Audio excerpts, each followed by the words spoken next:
मौर्य का विवादित बयान, सियासत में घमासान। अब भाजपा तो खुद आतंकी है।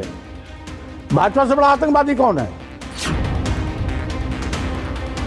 बीजेपी को आतंकी पार्टी बताया, यूपी की सियासत में मुद्दा गरमाया। किसी पर उंगली उठाने के पहले भाजपा को अपने दामन में झांक के देखना चाहिए। जी हां, सियासी गलियारों में विवादित बयान देकर सुर्खियां बटोरने वाली स्वामी प्रसाद मौर्य को बीजेपी आतंकी पार्टी नजर आती है। अपनी जनता पार्टी के राष्ट्रीय अध्यक्ष और यूपी के पूर्व मंत्री स्वामी प्रसाद मौर्य एक बार फिर अपने विवादित बयान पर घिरते हुए दिखाई दे रहे हैं। झांसी के ललितपुर में मौर्य ने बीजेपी पर तीखा हमला बोलते हुए आतंकवादी पार्टी बता दिया। कैसी, जरा आप भी सुनिए। अब भाजपा तो खुद आतंकी है। भाजपा से बड़ा आतंकवादी कौन है? जो ईवीएम को हाईजैक कर ले, जो लोकतंत्र को सीधे अजगर की तरह निगल जाए, जो हिंदू राष्ट्र की मांग करने वाले को सपोर्ट करता हो, उससे बड़ा आतंकवादी कौन है?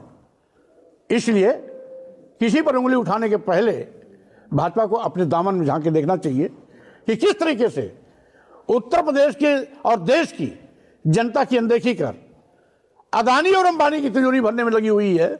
देश की राष्ट्रीय संपदा को अदानी अंबानी को बेच रही है, कुछ चंद थैलीसाओं के हाथों में बेच रही है। देश की संपदा को निजी हाथों में बेचने वाले इस देश के द्रोही हैं, आतंकी हैं। उनसे बड़ा आतंकी कौन हो सकता है?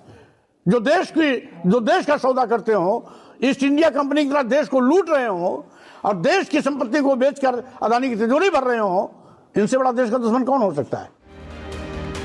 स्वामी प्रसाद मौर्य के इस विवादित बयान ने न सिर्फ सियासी गलियारों में भूचाल ला दिया है, बल्कि विपक्षी खेमे में सुलग रहे सवालों को हवा दी है। जहां भारतीय जनता पार्टी स्वामी प्रसाद मौर्य के इस विवादित बयान को निंदनीय करार दे रही है, तो वहीं विपक्ष भी पल्ला झाड़ते हुए दिख रहा है।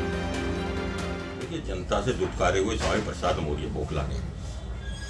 आतंकवादियों की सेवा करते करते समाजवादी पार्टी में रहते, अब उनको चारों तरफ आतंकवादी नजर आए।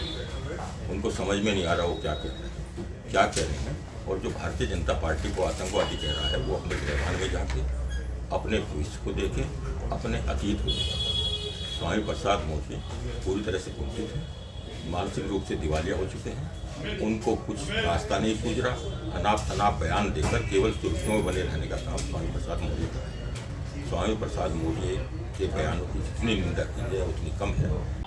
देखिए, ये जो स्वामी प्रसाद मौर्य जी का बयान आया है, ये उनका निजी बयान है और ज़्यादा स्पष्टीकरण इस बयान पर उन्हीं के लोग दे सकते हैं। लेकिन जहाँ तक बात आज वोट चोरी की है या लोकतंत्र की हत्या की है, तो निश्चित रूप से भारतीय जनता पार्टी की सरकार आज देश में लोकतंत्र को समाप्त करने का प्रयास कर रही है। धीरे धीरे करके सारी संवैधानिक संस्थाओं को भारतीय जनता पार्टी कहीं न कहीं शक्तिहीन बनाने का काम कर रही है।